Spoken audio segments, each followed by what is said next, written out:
Thank Hashem that we're able to learn. We're able to learn every day. This is the learning. English immediately. So today we're going to start a new parak, the second parak of Nedarim. Starts like this. It's on Yud Gimel Amud Beis. Be'ilu Mutarim.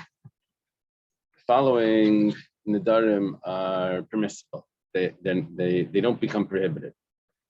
So at the beginning of the parak, we started off all the different types of Nedarim that a person can make. Substitute words for karban and missing the word karban, right? Now we say what is not going to be. What's not going to be a neder? Goes like this. Chulin shaykhalach. What I eat from you, it starts with a very obvious case. I'm going to ask a little bit too obvious. What I eat from you is mundane. It's not about. Why is that even mentioned? I'm just going to explain. We'll have two answers or something. Let's say he says, what I eat from you is kibasar chazir.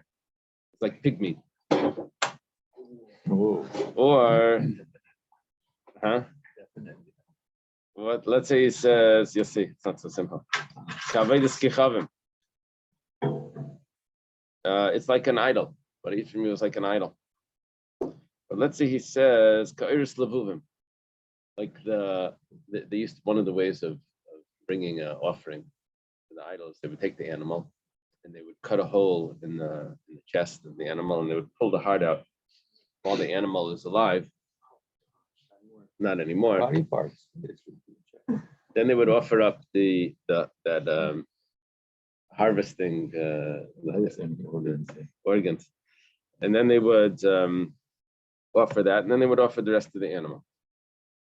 So he says that this food is like iris levuvin. Is the iris sounds like the skin around that heart that they would cut out. Kinevelis utrefes, like it. Yeah, nevela is the animal carcass, but it's also tummy because it wasn't slaughtered. Kishkatzim veramasim. I like these creeping creatures that are prohibited. Well, what happened in the Mishnah was we had 5 types of prohibitions. We have things that are not kosher to eat. Pig. We have things that are not permitted to have benefit from. An idol. We have things that not only can't you have benefit from, but they can't even get rid of it. Like an idol, a non-Jew can say, I'm not worshiping this idol anymore. And then it becomes permitted. He can be mavatal, an idol. He can say, oh, it doesn't work, and it's over. So, if it's a takruva savaydasar, if it's something that was offered to an idol, that's worse than the idol itself. The idol he can get rid of by saying it doesn't work. But what he offered to the idol, so that's the next case. Then we have something that's prohibited to eat, and it also has impurity, like a nevela, carcass. Then we have something that's prohibited to eat. It gives off impurity, and impurity is the size of a adasha, of a lentil. That's a sheretz. So all of these things. And kechalas aron and shumasai, and also if someone says that this food should be like challah of Aaron. Challah of Aaron means the challah that's given to the Kohen when you bake bread. Or like the truma of Aaron, which is what's raised off the grain or the wine or oil. All of those things are permissible. You hear? All of these things, we had 7 items now. Each of them, if he says, I'm taking a vow like the pig, the food should be like forbidden like pig. It should be like the idol, like all of these things. It's all permissible. Yeah, he's not eating the pig. He's eating a loaf of bread that he associated it that it's prohibited like the pig. What's the reason? Because he doesn't prohibit pig. He doesn't prohibit the idol. The idol was prohibited and the pig was prohibited by Hashem. So the only way he can take a vow is if he associates with something that he was able to prohibit on his own. Give an example of something that he could prohibit on his own. Sacrifice. he could dedicate a sacrifice. Originally, it was a regular mundane animal, and he dedicates it, so and it becomes prohibited. So a vow is a type of prohibition that's similar to what he can do to a sacrifice. So if he is matfis, he grasps in comparison, he grasps onto a sacrifice, then that would be prohibited. But if he grasps onto something that's prohibited by Hashem, then he can't prohibit anything like Hashem prohibits it. He doesn't have that power. It's like sacrifice the bull. Right, sacrificeable. There's no such word. It has to be something that was Able to be sacrificed. able to come from him. It's called davar hanadar, something that could have been vowed in the first place. Okay. Someone tells his wife, you're prohibited to me like my mother. Means my mother, your mother. Ima, like a mother. It's a ima is a mother. How is it translated as My mother. Okay. Just that in our terminology, someone would say this cake is prohibited to me like pork. That would be like we would understand what he meant by that. But in this case, because it's already us, Right. For It's interesting because if he would have said, "This is prohibited to me," Hello? then it would have been. Then it would have been I had a. an appointment for ultrasound. Then it would have been prohibited as a yad. If he would have said nothing, he's actually making it worse. Not making it worse. He's making it better. He's taking away the vow by saying that it's prohibited like pig, because pig doesn't work.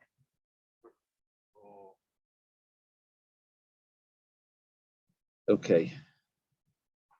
excuse me, does this discussion assume that he has the intent that he wants to take a nether, or Yeah. he wants to? He wants to take another, but it doesn't work. Because of Right. what he said it. Okay. So now he says that his wife is prohibited to him like his mother. Now the same logic would apply, that really his mother did not become prohibited to him because of a vow that he took. His mother's prohibited to him because that's the rule, that's from Hashem. Well, the interesting thing is that the conclusion here is totally different than the other ones. Conclusion here is, they have to actually go to a rabbi to annul this vow. They have to get a Pesach. Pesach means an entrance, a loophole, to be able to absolve him of this vow. Sorry? You have to find a way out. What is the Pesach? Pesach is that you tell the person, if you would have known that this and this would have come out, this vow would create such and such circumstance, would you have taken the vow? The person says, no, I didn't realize that. So then we say, okay, so mutala, we annul the vow. We say that he didn't realize all the circumstances that this would create, all the situations that this would create. Okay.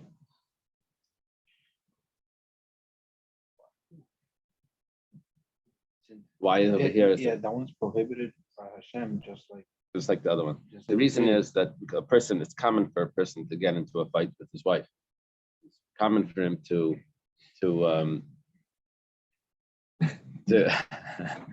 it's common for him to take a vow. To take a vow, just like now, the Gemara is going to explain that we're dealing with someone that's not a Torah scholar, that would not be able to differentiate between this vow and another vow. Because it's common, and because he's not going to be able to differentiate between what type of vow is good, what type of vow isn't good. So we make him get even a vow that's not a valid vow, we make him get it annulled, just so he doesn't make the mistake by a real vow, which he won't be able to differentiate. Seems to be a difference also that the other ones were prohibited for the whole Jewish people. This one, the mother just prohibited it for him. Yeah. Why do you think that's a distinction? Why do you think that makes a difference if it's for him? It's a little bit more like a vow. Yeah, very good. Very good. The Ran,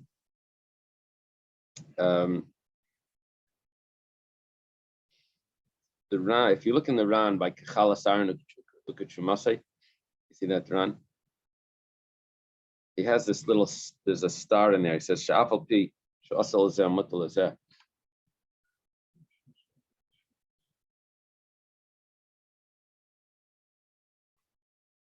This really sounds like a vow, because anything that's prohibited to one person and not to another person sounds like a vow. That's how vows work, that it's not for everyone.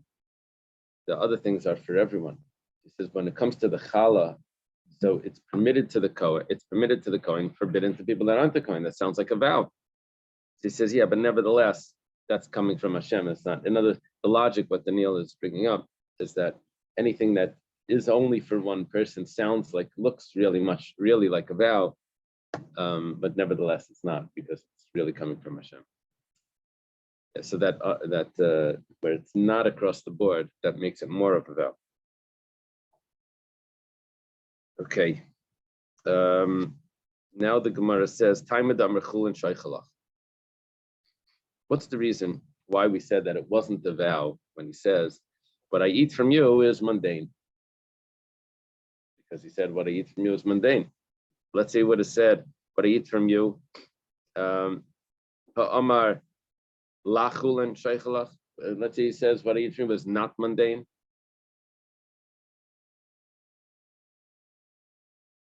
What the Gemara is assuming here is that was a totally unnecessary statement to say that that's not considered a vow. What I eat from you is mundane. It's like saying I'm not making a vow. It says, okay, that's not a vow, right? So there must be a chiddush here. What would the chiddush be? Probably it's to deduce that what I eat from you is mundane, but if I would have said what I eat from you is not mundane, then it would have been a vow. That's probably what it meant to say.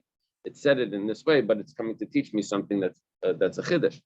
Well, if that's the case, mashma loichulin lehavi elakarban. If he would have said, over here it's Omar lachulin shaykhalach, not chulin with a patach under the lamed, not chulin what I eat from you, then we would say it's a karban. Now the problem is that we're getting back into a machlokes that we discussed earlier. Mani Masnisin, who's the author of the Mishnah that holds that you can deduce a positive statement out of a negative statement. It's not chulin what I eat from you would be the negative statement. It's not chulin. What does that mean? That it's a sacrifice. It's not mundane. It means it's consecrated.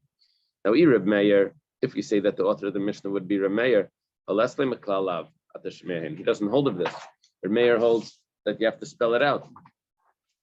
You can't derive a positive out of a negative. El Rabbi Yehuda. So it must be that we're following the opinion of Rabbi Yehuda here.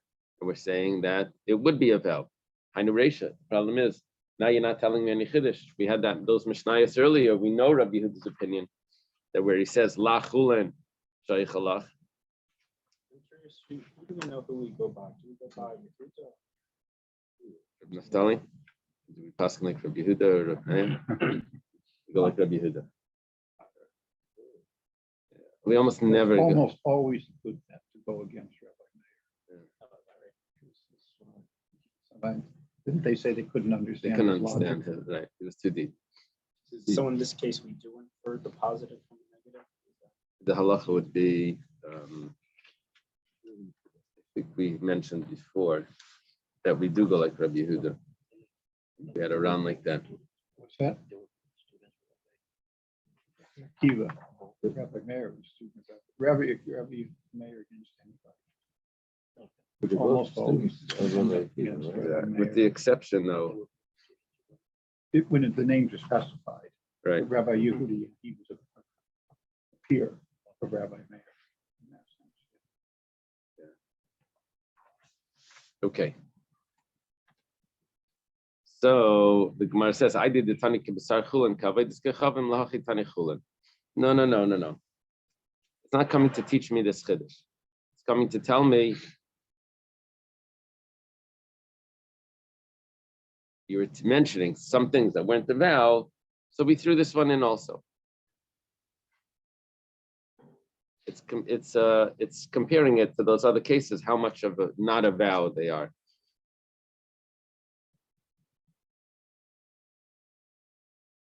Ravina Amar Hachiktani. Ravina says, Ve'elu mutarim kechulin, kibesar chazir kaved kechavim. It's comparing the other cases to that how mutter they are, as if it says chulin. It's like chulin. It's like mundane. That's how so much it's not a neder. Those other cases, those 5 or 7 other cases. Gemara asks, what are you telling me? That if you didn't add that clause in, I could have thought that you would have to get it annulled. Shaila means to ask. You would have to go to a rabbi and ask for him to annul it. How could you even think that? In the Seifa it says, the Seifa means the end of the Mishnah. The end of the Mishnah says that if someone says to his wife that you're forbidden to me like my mother, so then we have to go get it annulled. We have to find a way out for such a vow. That would imply that in the earlier cases you don't need a way out.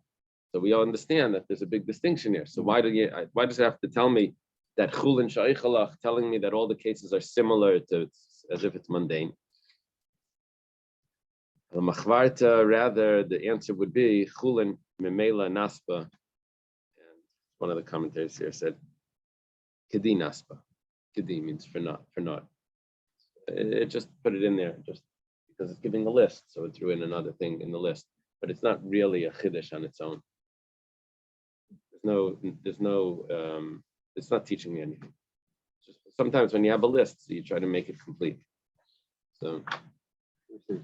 Tangentially, yeah, on the side. Minani Mili, how do we know that this everything that we've been teaching is accurate? How do you know that when you take a vow, that it has to be associated with something that could have been vowed in the first place and not prohibited by Hashem? Only prohibited by Allah. How do you know that? You have to be matfis, you have to grasp it, which means associated with something that was vowed, like a sacrifice, as opposed to pig, which was prohibited always. How do you know that that's the rule? Amar Kra, pasuk says, Ishki yidar nedel Hashem.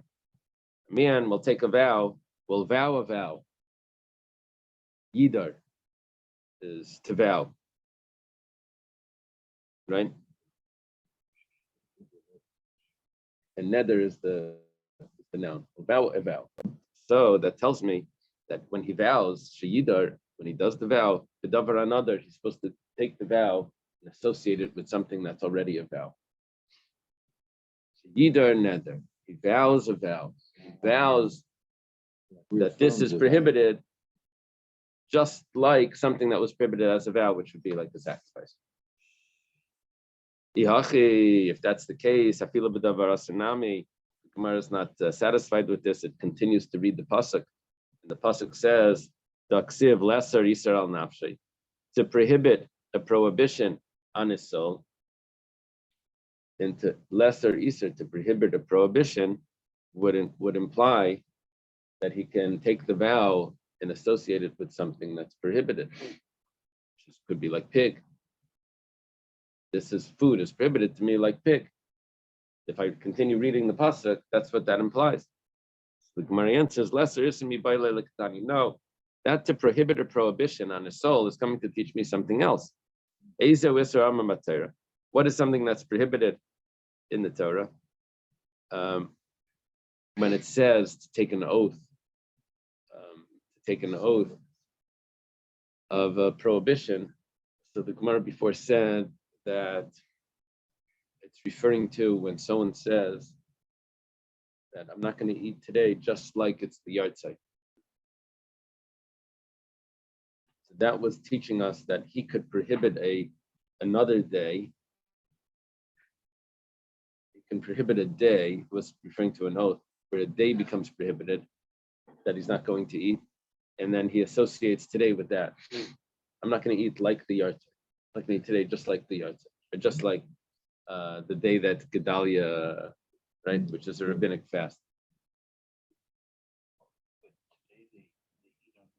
Yeah, and either that was the custom that they didn't eat on the yahrzeit, or that was his custom. Well, what we just did now is we just said that verse in the Torah, Lesser Isa, we're already using for something else. It's not going to teach me that I can make a vow and associate it with something that was prohibited already.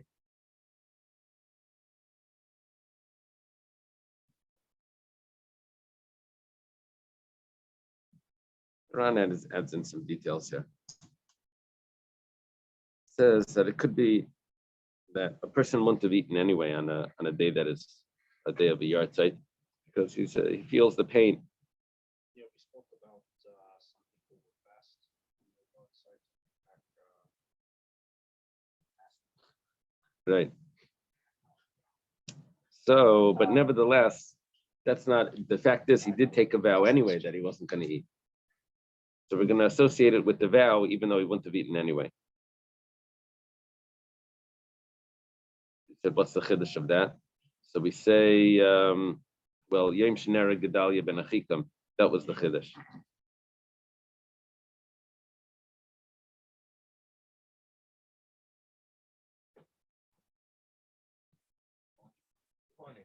Okay. Welcome. Okay, we start the next piece. This is, we're quoting the Mishnah. Someone tells his wife that she's forbidden to him just like his mother. So we say that he has to go get a Pesach. He has to find a way out of that nether. Problem is that the mother is forbidden to him, not because he took a vow. The mother's forbidden to him because the Torah says. We learned that it only works, a vow only works if he associates, if he's matfis, if he associates, he grasps the nether onto something that was prohibited through a vow. And the Gemara quotes this, Veraminu, we have a contradiction to this. It says, Harei ata like basar ema. You're forbidden to me like the flesh of my mother. Kebasara chaisi, like the flesh of my sister. Ke'arla, like the first 3 years of the tree, you can't eat the food. Ukekalaya kerem, and like the forbidden mixtures in the vineyard, which is prohibited even to have benefit from. Arla is also prohibited to have benefit from. Layamar klum. It concludes, that Brisa concludes that he hasn't said anything, which means it's not a vow. So why is it prohibited for him? Why does he have to get the vow annulled if he says his wife is prohibited him like his mother? We have another Brisa that says like the flesh of his mother, it's not prohibited. Kumar answers, Rava gives an answer, depends who took the vow. If it's a Torah scholar, Talmidei Chachamim, so then he would be able to make this distinction and he actually doesn't need to get it annulled. But if it's Namaretz, then he does have to get it annulled. How does he know if he's Namaretz, he's gonna know that he's under that category? I would think it would be the opposite. He's going to know that he's under that category, and he's going to say, I'm Amaretz, I have to get it. The Rav says, why are you here? He says, you should know, there's a din in the Gemara that says that if you take this vow, it depends. If you're Talmid Chacham, you don't have to. If you're Amaretz, you do have to. I'm Amaretz, that's why I'm here. He gives a whole pilpul before he... No, only Tom Cochran. No, right, who would know? Vahatanya, we have a brisa that says the same thing. Vahatanya is usually a question, but over here it's not, because the word vaha could mean but, it could also mean this. Vahatanya, and this is what we taught in the brisa. You want to Gemara? You want to follow? You want to follow? Do you want to Gemara? On that shelf over here is a Gemara. We're on Yudalad. It says Hanayder Batera Layamar Klum. someone takes a vow on the Torah, he didn't say anything. It's nothing. It's very surprising. A Shavua, they do on the Torah. Someone takes a vow on the Torah. He says, this is forbidden to me like the Torah. It's nothing. Rabbi Yochanan says, but he still has to get it annulled. The Talmud Chacham doesn't need to get it annulled. You have to see what's going on over here. What we just learned is that sometimes there's a distinction between the person that takes the vow and let's see how it works. Tanya, start in the Brisa. Some interesting details here. He says, takes a vow. Yeah, we just turned the page. Takes a vow, says, I'm not going to eat this food as this Torah. It's nothing. It's not a vow. Now, what let's go back to the basis. What is a vow? A vow is when he says that this is prohibited to me, just like something else that's prohibited to me. Now, the Torah is not prohibited. So what does he mean by saying like the Torah? Could mean that he's referring to the names of Hashem in the Torah. And then when you take an oath, then you take an oath with the name of Hashem. But he didn't say that. He just said Batayra. So we think he's just referring to the scroll, to the parchment. If he takes an oath, he says what it says in the Torah, that this food is forbidden to me, like what it says in the Torah, what's written in it. Then Dvar of Kayamet. Then he took a real oath. If he says with it and what's written in it, Dvar of Kayamim, then it's considered a vow. The last two cases was a vow. If he says what's written in it, or it, what's written in it, or he says it and what's written in it, so those are vows. Now, Gemara, of course, is going to challenge that. The Gemara doesn't like when there's a brisa that I could have understood the second half of the brisa from the first half. If it's a vow when he says what's written in it, so if he says what's written in it and it, or it and what's written in it, ba ubamashakasaba. So if he says b'mashakasaba, it's a vow. So if he adds in the word ba, it's not going to be a vow with it. He said that to say Hanayda Batayra says, I'm taking a vow, this is prohibited to me as the Torah. So he said that's nothing. But if he says what's written in the Torah, then it is. So if he says what's written in the Torah and it doesn't get worse. The Gemara asks, Katani, the second case was Bamasha Kasav Badvar Kayam, that it's a real vow if he says he takes the oath on what it's written in the Torah. So if he says it and what's written in it, you have to tell that to me. Of course, it's going to be a vow. I just want to clarify. Could be a yad. Like this.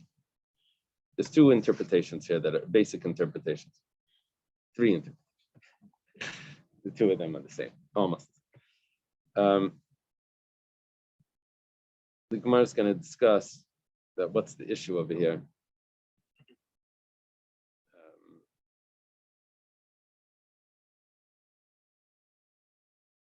Let's go jump further, and I'll explain. I'll explain this. There's a few interpretations.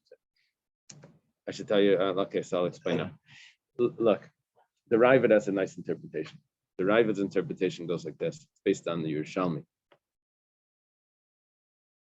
The Raavad's interpretation is that just like the names of Hashem that are in the Torah only become holy because he dedicates them. He has to write them properly for them to become holy. He has to be like Mekadesh them. He has to sanctify when he's writing it, that I'm writing it for the sake of Hashem. So therefore, how do they become holy? Just the same way a sacrifice becomes holy. He's the one that was neither. He's the one he's the one that was involved in it. Oh, that's your Yeah, just 1 second.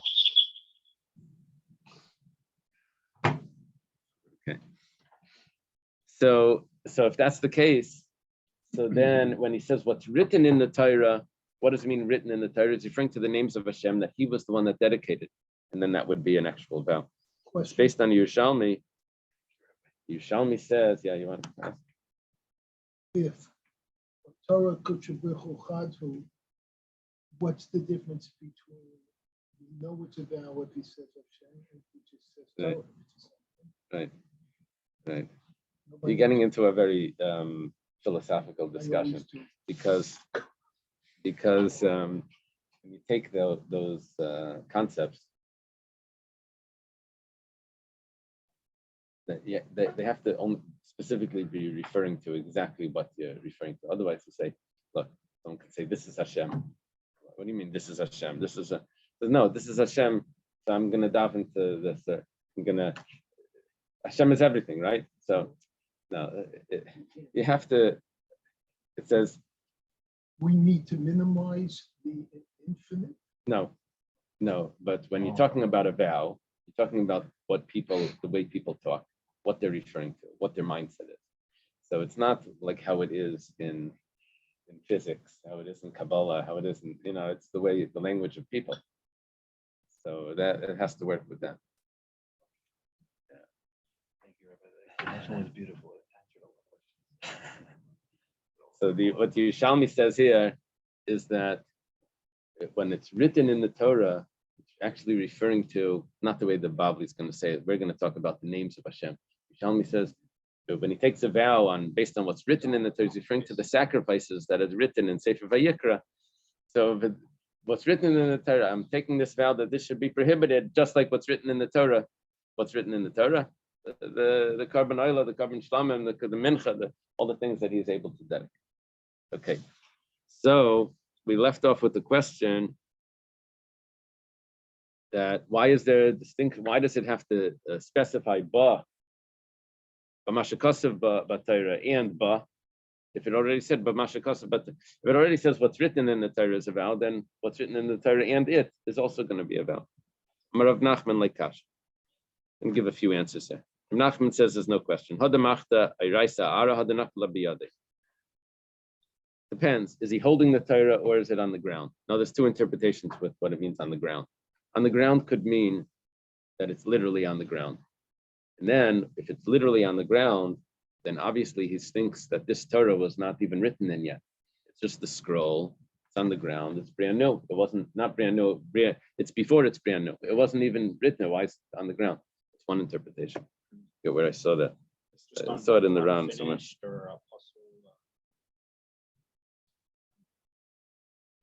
It was not only unfinished, it was unstarted. So if he's talking about that it's on the ground like that, then he says, like the Torah, he's referring to just the parchment. The parchment is not something that you can take a vow based that this should be prohibited to me like parchment. Other pshat is that it's not on the ground. It just means he's not holding it in his hand. And it could be it's a real Torah. But nevertheless, because he doesn't say what's written in it, he's referring to the parchment. Machta. He's referring to a specific Torah or just Yeah, that's what I'm confused. that could be also.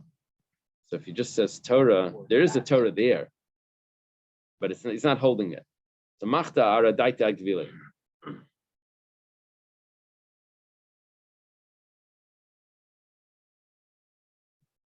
me explain like this. This has to do with Hebrew grammar.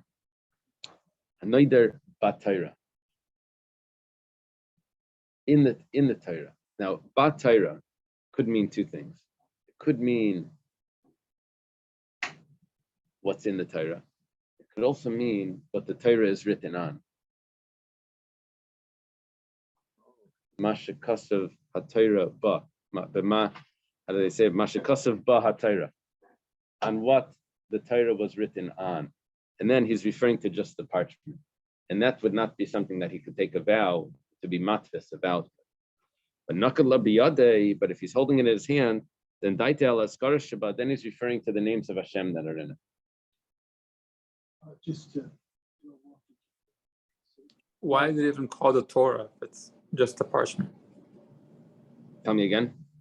If there's nothing written and it's just a parchment, why is that called a Sefer Torah? Yeah, I don't know. According to that pshat, I forget where I saw that pshat. I saw it. It's somewhere on the side here. Here on the notes, it has both explanations. Oh, it has both explanations that it's on the ground. Where did they quote the? It didn't mean it's literally placed on the ground. Rather, it's located elsewhere. Commentary on the Nedarim says because it's lying on the ground. Okay, so that means the this commentary, the Rashi. Kiman shurayas imanachas alarts saver hayel imanachas alarts bade and kasaba. V'lay neder ela b'gvilen le'er meklum. Okay. Yeah, I guess that's what he would call it. You know, with Nedarim, you go after Lashon B'nei Adam, what the common language.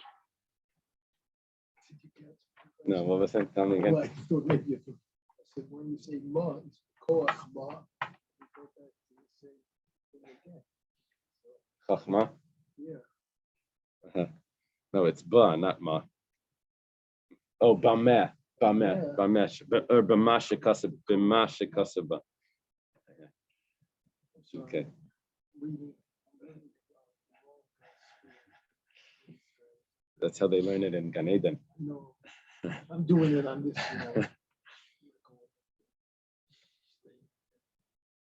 Okay.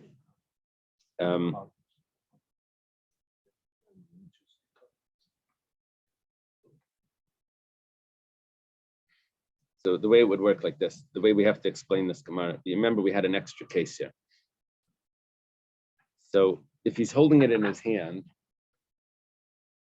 then he still has to say b'mashe kasav ba. If it's on the ground, then if he says batayra, then that doesn't work. If he says b'mashe kasav ba, it also doesn't work. He has to say ba b'mashe kasav ba. Why does b'mashe kasav ba not work? What's written in it? Because b'mashe kasav ba would be interpreted, if it's on the ground, what it's written on. But once he says it, ba, uba mashe kasav ba, so ba is the actual parchment itself. Uba mashe kasav ba now has to be interpreted, not the parchment itself, but what's written in it, not what it's written on. So then that's the only thing that, in others, we were looking for. What's the chiddush of the third case? Chiddush of the third case, if it already says what's written in it works, then it in what's written in it for sure works. So he's saying no, because it's on the ground, what's written in it would not work, because I would have interpreted what's written in it as what it's written on. In Hebrew, it makes better sense. But mashe kasav ba could mean what it's written in it or what it's written on. But once it says ba uba mashe kasav ba, then what it's written on was already stated. So then mashe kasav means what's written in it. But I thought there wasn't anything written in it. That's what it says here. Like when it's on the ground, the person assumes that it's blank. So that's why like it's not considered a vowel. Right. Right. I'm interpreting this according to the other pshat. I don't know how the Mefarish is going to explain it. If it's Let me on see. the ground, it's not kosher, because otherwise he would have picked it up if it was a kosher dog. Therefore, how can he balance something that's on the ground if he's at the same time denying it's kosher dog? Right. Yeah. Maybe that's why the other commentators don't follow this. But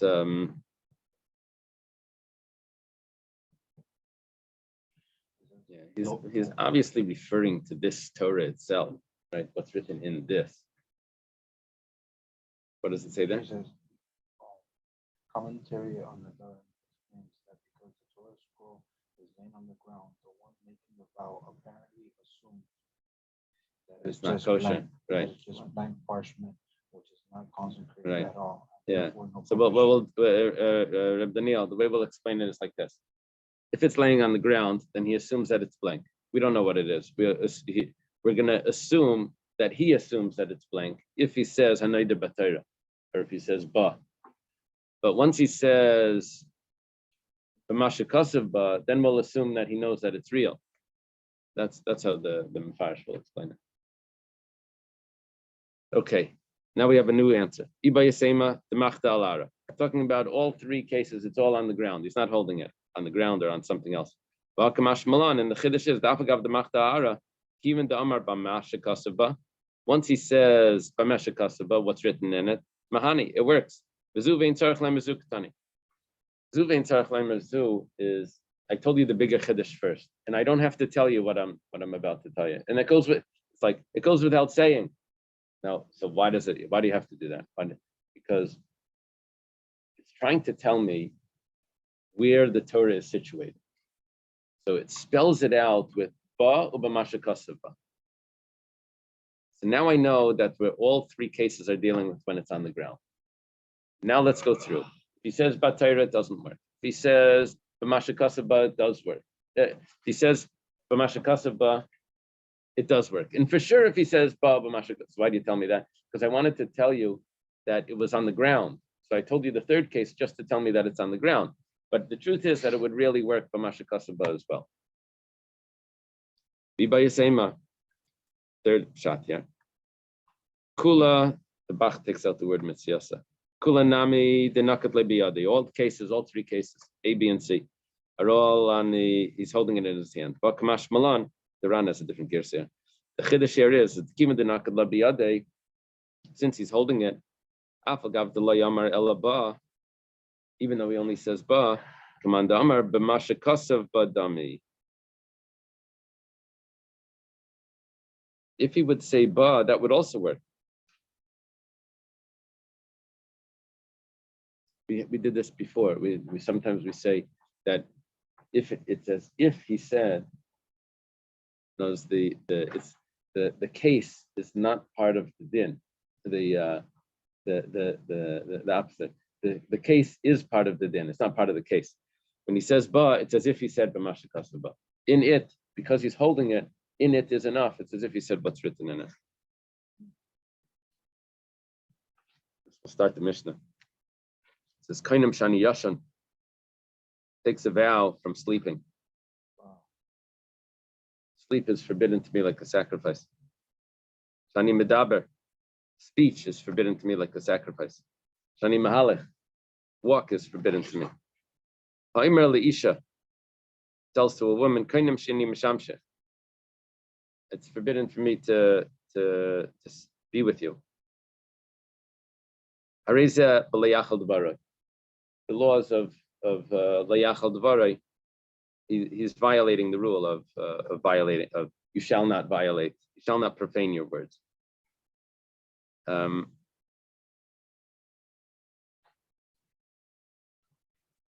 Gemara is going to explain all of these details, but let's take a look at the first statement from Namirayim. Itmar was stated, Kainam einai b'shina hayayim imeshan l'macher. This guy likes to make things complicated.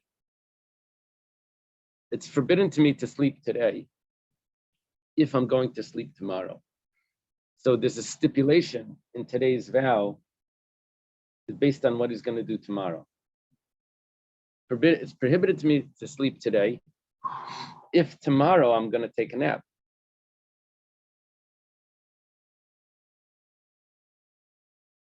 Can he go to sleep today? He can, but just tomorrow he has to avoid taking a nap. But if he sleeps tomorrow, then he just violated his vow by sleeping today, right? Because there's a stipulation there. Well, Amar Rav Yehuda Marav Al Yishan Ayem. Rav Yehuda Marav says, don't sleep today. Shemi Yishan L'Macher. You don't know. Maybe tomorrow he's going to sleep. You see, the problem is tomorrow when he feels tired, he doesn't feel that he's violating a vow because he never vowed tomorrow that he's not going to sleep. Tomorrow, it's only a tanai. It's only a stipulation. And stipulations he's not going to take so serious. Is that Nate's? That's to remind me that.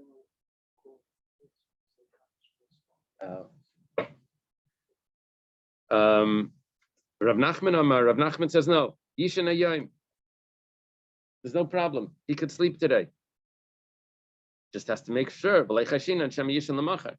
we don't suspect that he's going to sleep tomorrow because he wouldn't violate the vow. Tomorrow it's not really a vow, but by sleeping tomorrow it would go back. Rav